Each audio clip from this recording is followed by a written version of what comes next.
right now on News Channel 8 at 11. Good evening, I'm Keith Kate. I'm Jennifer Lee. Thank you for joining us tonight. Our top story tonight, we're watching your wallet after a massive drop in the Dow Jones Industrial. Tonight, we want to answer the question, what exactly does a 1,200-point plunge really mean? To many, it sounds both scary and serious, but experts tell 8 on your side, stay calm. Our Melanie Michael following the market today. Mel, kind of break this down for us if you can.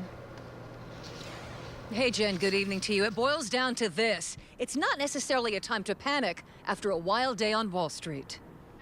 For Sylvia Martinez, the market seems messy. All those numbers make her nervous. I invest in real estate and other areas because I feel like they're easier for me to grasp than the stock market. This single mother in Tampa, busier than ever, running a recruiting company and running after her daughter. Watching Wall Street sometimes is just too much. It's difficult to understand because it's just too much information to gather at the same time. So what does it all mean? We took our questions to financial advisor John Wax, a man who knows the numbers and says, after months of a steady market in 2017, this dip in the Dow isn't necessarily a bad thing.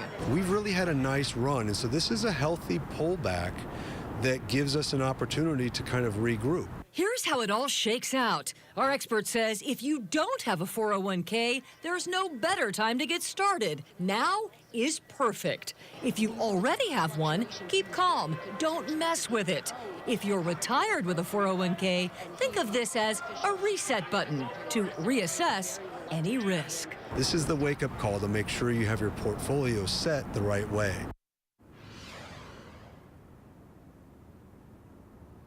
So above all, again, do not panic and really look at this as a way, again, to reassess those risks that you have in your portfolio. Ask questions if you have them. And above all, one more reminder, it's normal to feel nervous after a day like this on Wall Street. I'm Melanie Michael, live in downtown Tampa, News Channel 8. One other note here, stock futures are setting up for another rough day on Wall Street. They slid into negative territory tonight. All signs point to a decline of more than 1,000 when the markets open tomorrow. A would-be kidnapper in jail tonight thanks to the quick actions of watchful Bradenton neighbors. Manatee County deputies say last night 35-year-old Rolando Batista tried to kidnap a 10-year-old girl. Deputies say Batista waited in a car and tried to lure the girl. She ran while neighbors took the man's keys and held him until deputies arrived. Her father spoke to us about it. She wasn't alone.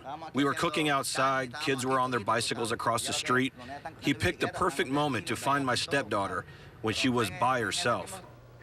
Bautista is charged with luring or enticing a child.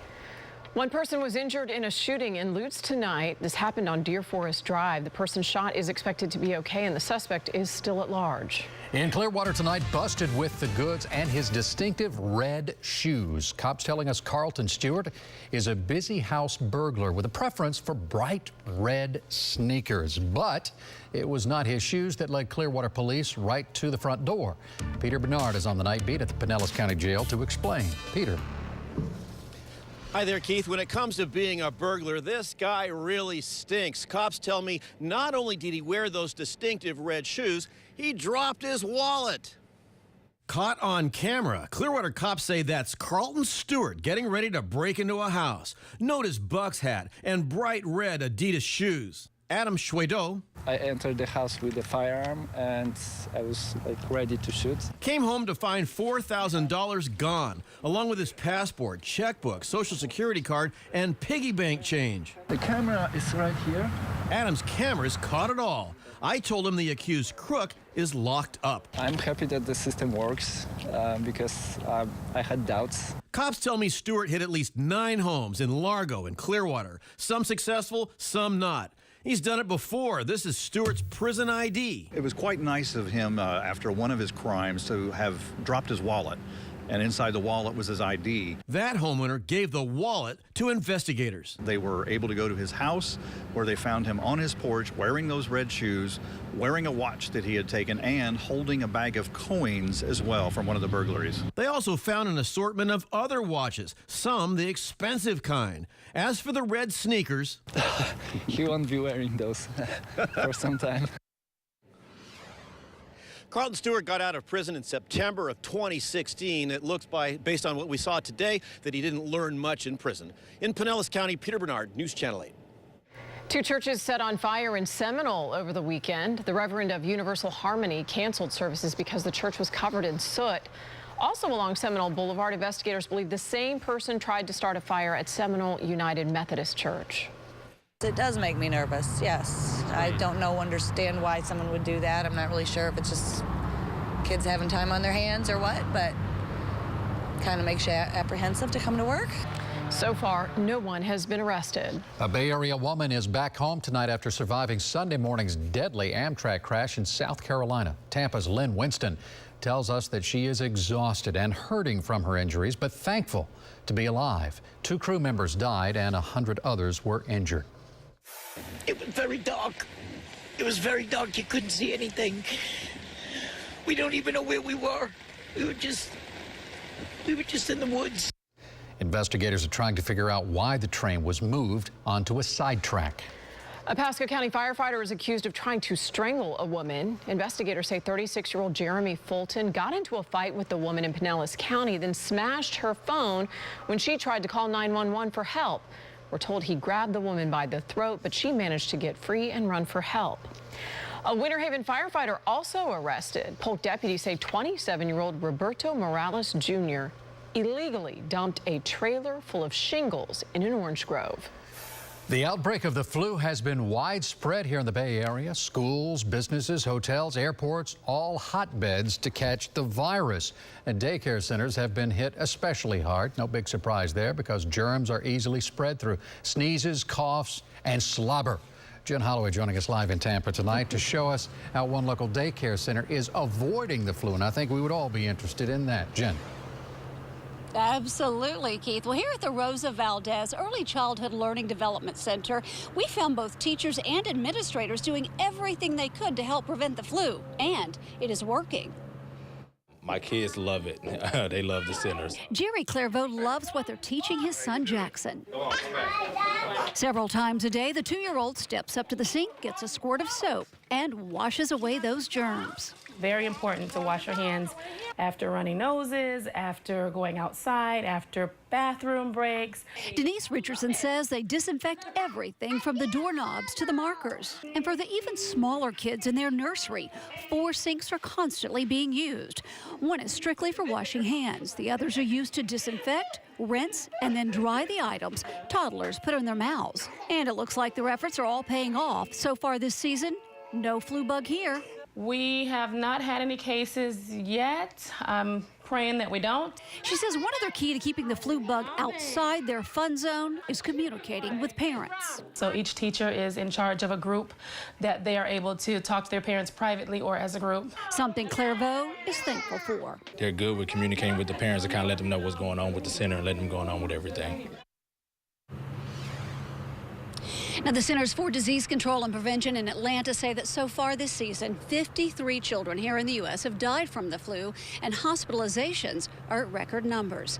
In Tampa, Jen Holloway, News Channel 8. Better Call Benkin gets results hours after Shannon Benkin stepped in. This shed was fixed in Pasco County. Richard Mills' new shed arrived like this months ago. The driver for Weather King Sheds hit a tree on the way to Mills' Hudson home.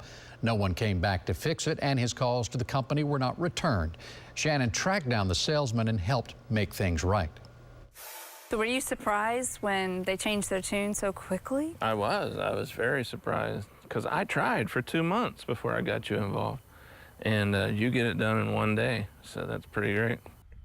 Richard is excited to move boxes from his house to his brand new shed. And 8 on Your Side is helping you find money and property when you may not even know that it's yours. You'll want to watch News Channel 8 Wednesday starting at 4 o'clock for the Better Call Benkin Unclaimed Property Phone Bank. Shannon will work with the state of Florida to help you recover money and property. Wednesday, Paralyzed Veterans of America is holding an employment event in Tampa. It will be at the Embassy Suites by Hilton Tampa near Busch Gardens. It's from 8:30 to 2:45. Jobs are available for Hillsborough County, the City of Tampa, Verizon, Amazon, Comcast, Walgreens, among others. We've posted all of the information on WFLA.com, including a link to register. Before Tampa hosts the Super Bowl in 2021, it will be the site of the 2019 Warrior Games.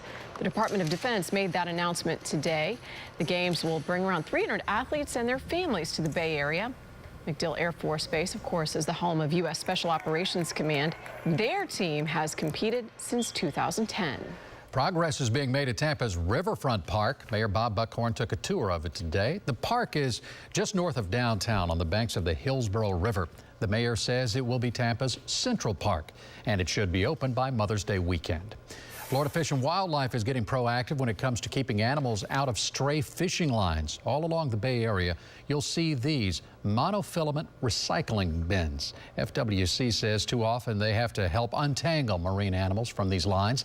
And here's a look at the whole state. They are all over the place. The blue dots are outside bins, green inside. Well, history is poised to be made tomorrow on Florida's Space Coast. Coming up next, the details of the maiden launch of SpaceX's Falcon Heavy rocket and the curious payload that it's sending towards Mars. Plus, Legoland has something new in store for those looking to take their coaster game up a notch. We'll tell you what makes the Great Lego Race so unique. And here's a look at what's coming up on The Tonight Show, starring Jimmy Fallon. Hey guys, we're playing catchphrases with Saoirse Ronan, Timothy Chalamet, Chewie Trotter. We have music from Camila Cabello. Stay tuned, it's a great show. Warm temperatures today for sure, upper 70s. Looks like we're going to hold on to these warm numbers. We also have a couple of cold fronts coming close. We'll talk about rain chances and your weekend ahead. New tonight, actor John Mahoney, known for his role on the TV show Frasier, has died. He passed away Sunday in Chicago at the age of 77. Associates say he died of cancer. Mahoney was known for playing the cranky dad of Kelsey Grammer's character on Frasier. We're just over a week away from Sky Connect opening at Tampa International Airport. Today, the airport removed the wall separating the new Sky Connect station from the main terminal. The new rail system connects the main terminal with the Economy Garage and the new rental car center. Each train features a Florida bird on the side and can travel up to 50 miles per hour. And the Port of Tampa had a record-setting weekend. It broke the number of cruise passengers in a single day. Almost 13,000 passengers passing through on Saturday. Lakeland's, or rather Winter Haven's Legoland wants kids to put the pedal to the plastic with its newest attraction. It's called the Great Lego Race, and it's a virtual coaster. This video gives you an idea of what to expect when it opens on March 23rd. You can wear a special headset to experience the action. And yes, you can choose to ride without the VR headset. With the football season over, it's time to focus on baseball. Pitchers and catchers report for spring training next Tuesday. Can you believe it? But Rays Fan Fest this Saturday at the Trop. There will be games for kids and new concession food sampling. Mascots Raymond and DJ Kitty will be there. It's from 11 to 4. Admission and parking are free. And the Best of Broadway coming to the Straz Performing Arts Center. Have you heard about this? The 2018-2019 season will feature the last two Best Musical Tony Award winners. First up, the huge hit Hamilton will take the stage a year from now, February 12th through March 10th. Then in April of 2019, last year's Best Musical winner, Dear Evan Hansen, will make its Bay Area debut. Hello Dolly, Come From Away, and Les Mis will also be at the Straz. You can find all the details on WFLA.com. 3 days to go until coverage of the 2018 Winter Olympics begins right here on News Channel 8. And it's going to be an awesome few weeks for us here in the Bay Area. Not only do we get to watch our hometown Lightning play, we also get to watch Team USA on the ice. And if you've ever met a hockey player, male or female, one opinion seems to be prevalent. Goalies are weird. Goalies are weird. They're just a little bit different than the rest. Anyone who's willing to stand in front of that many shots every single day has to have a couple of screws loose. I don't know that a normal person would just volunteer to stand in front of hard rubber pucks. But I'd like to think I'm normal. Normal and tough, I'll give you that. And so is Annie Sable. She's tough. She'll be reporting from the Winter Games. She arrived in South Korea this weekend, and as you can see, she's already taking in some of the sights of South Korea. This is her and the Gangnam district of Seoul, which is considered the Beverly Hills of South Korea. A lot of food there on the table, too. She eat all that herself? I don't know. It's also referencing that huge K-pop song, Gangnam Style, from back in 2012. Gangnam Style. Gangnam yeah, what's pop? Gangnam. You want to sing a few verses I'll of teach you that? to dance. You can watch some of her stories on air and on our News Channel 8 app. Education with Keith Kate. Happening tomorrow, SpaceX will try to make history one more time by launching its Falcon Heavy rocket. SpaceX put out this animation. It'll be the most powerful operational rocket in the world.